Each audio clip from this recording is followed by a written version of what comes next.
Hey guys, welcome to Uttam Shiksha Law YouTube channel. This is our third video of Indian Contract Act and today we are going to discuss about essential elements of a valid contract. So let's start the video.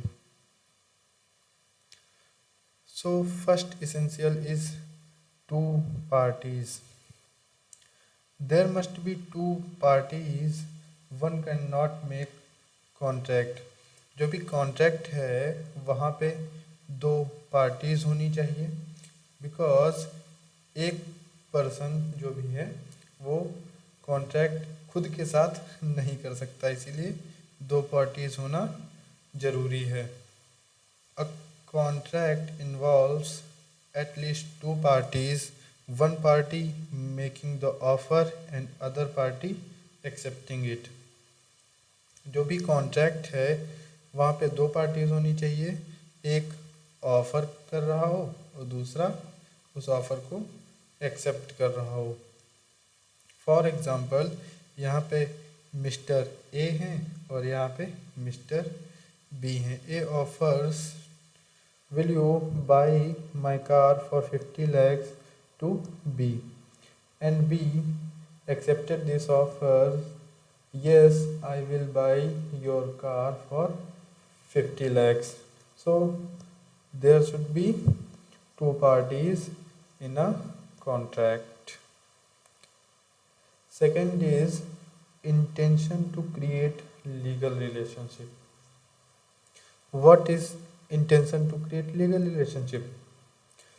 It means अगर आप किसी के साथ contract कर रहे हैं तो क्या आपने सोचा था कि मैं इसको इसके लिए कोर्ट में केस कर सकता हूँ? क्या मेरा इंटेंशन जो है वो कोर्ट जाने का था? अगर सामने वाला पर्सन जो भी है वो अपनी ऑब्लिगेशंस को पूरा नहीं करता है तो क्या मेरा इंटेंशन उसको लीगली बाउंड करना था? तो ये होता है intention to create legal relationship. और जो भी सोशल, पॉलिटिकल और डोमेस्टिक एग्रीमेंट्स होते हैं, डोमेस्टिक एग्रीमेंट्स जिसमें हस्बैंड और वाइफ आते हैं, सोशल में जो सोशल होते हैं, या पॉलिटिकल में जो पॉलिटिकल पर्सन्स जो भी होते हैं झूठे वादे करते हैं, तो वो जो एग्रीमेंट्स होते हैं वहाँ पे ऐसा लॉ प्रिज्यूम करता है कि वहाँ पे intention to create legal relationship नहीं होता है, इसीलिए वहाँ पे पार्टीज़ को कोर्ट के थ्रू कंपेल नहीं किया जा सकता अपनी ऑब्लिगेशंस को पूरा करने के लिए। बट जो कॉमर्शियल एग्रीमेंट्स होते हैं वहाँ पे हम लॉ ऐसा प्रिज्यूम करता है कि इंटेंशन टू क्रिएट लीगल रिलेशनशिप हमेशा होता है। जो डोमेस्टिक एग्रीमेंट होते हैं वो इन्फोर्सेबल बाय लॉ नहीं होते हैं, और जो कॉमर्शियल एग्रीमेंट्स होते हैं वहाँ पे लॉ ऐसा प्रिज्यूम करता है कि हमेशा always intention to create legal relationship होती है। Intention to create legal relationship होती है तभी ये कॉमर्शियल एग्रीमेंट्स जो होते हैं ये इन्फोर्सेबल बाय लॉ होते हैं। और हमें अच्छे से पता है कि जो एग्रीमेंट्स इन्फोर्सेबल बाय लॉ होते हैं वो क्या होते हैं? कॉन्ट्रैक्ट, यानी कि वैलिड कॉन्ट्रैक्ट होते हैं। यहाँ पे एक केस लॉ है, बड़ा ही famous case law, Balfour versus Balfour. यहाँ पे मिस्टर बेल्फोर एक हस्बैंड है और एक मिसेस बेल्फोर वाइफ हैं। तो जो हस्बैंड हैं ही एग्रीड टू पे his wife a certain amount as maintenance while he was abroad, but later on he refused to pay refused to pay या फिर पे नहीं कर पा रहे थे, तो वाइफ ने क्या किया, filed a case against husband but court held wife could not recover amount as it was a domestic agreement, the parties did not intend to create legal relationship. जो भी डोमेस्टिक एग्रीमेंट्स या फिर social या फिर political agreements होते हैं, वहाँ पे लॉ प्रिज्यूम करता है कि वहाँ intention to create legal relationship नहीं होती है, इसीलिए वो इन्फोर्सेबल बाय लॉ नहीं होते हैं, इसीलिए वो वैलिड कॉन्ट्रैक्ट नहीं होते हैं। तो वैलिड कॉन्ट्रैक्ट होने के लिए ज़रूरी है कि वहाँ intention to create legal relationship होना चाहिए। नेक्स्ट है capable of performance. The terms of agreement should be capable of performance. An agreement to do an act impossible in itself cannot be enforced।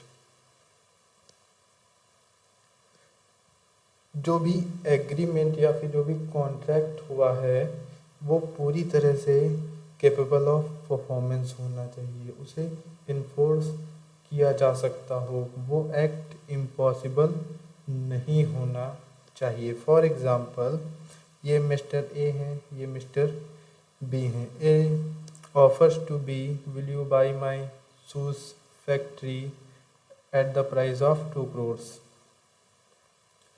Mr. B accepted this offer।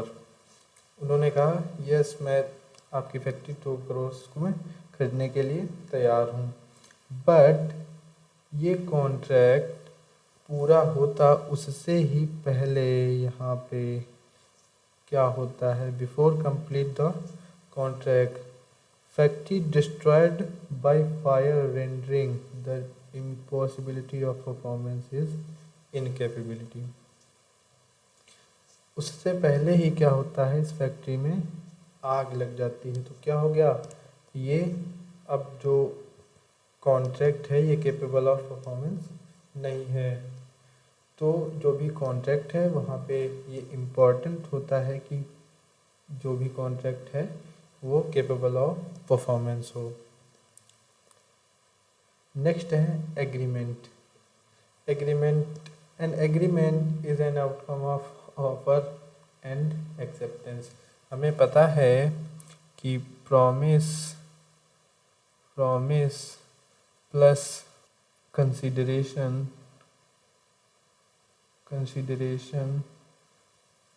Is equal to agreement. Promise और consideration को जब हम मिलाते हैं तो क्या बन जाता है, एग्रीमेंट बन जाता है। और जो प्रॉमिस होता है वो हमारा क्या होता है, offer plus acceptance.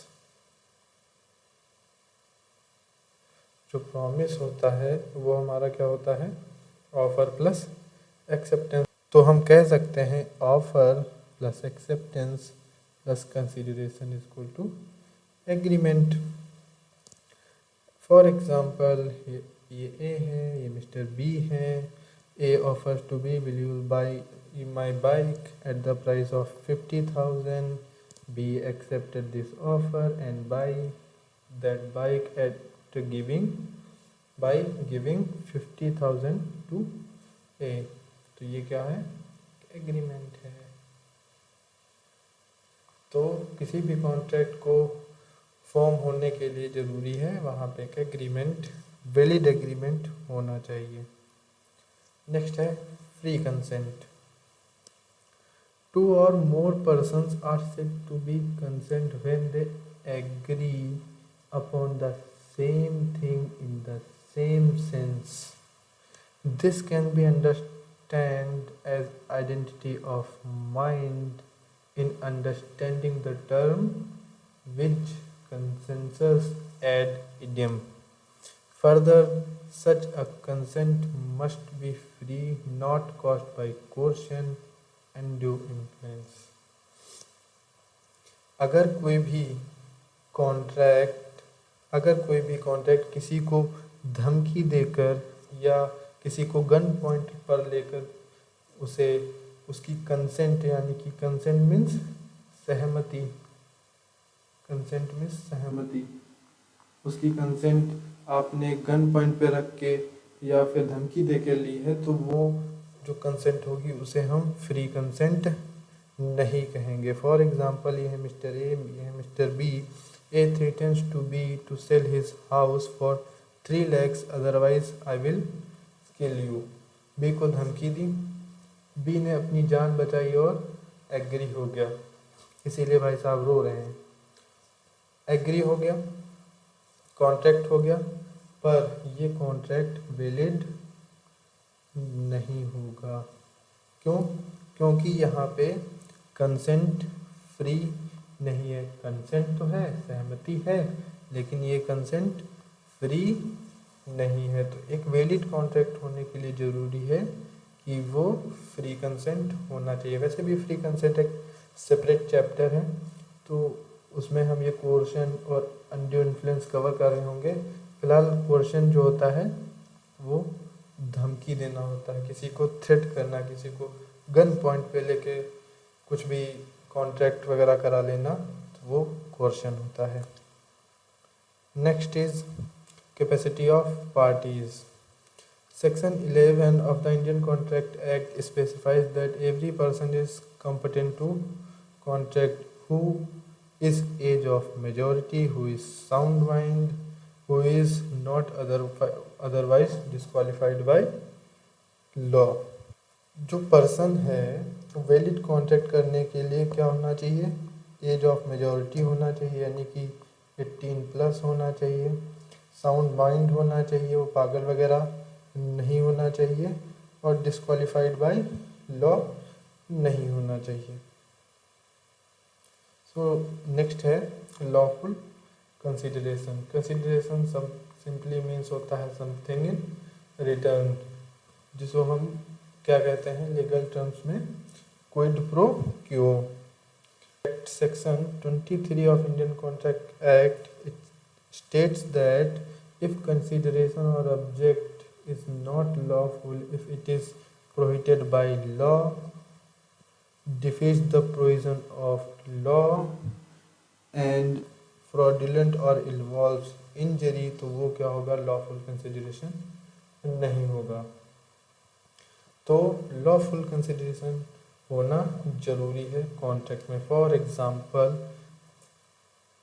A goes to B's car showroom and purchase car here. Consideration for A is car and B is money.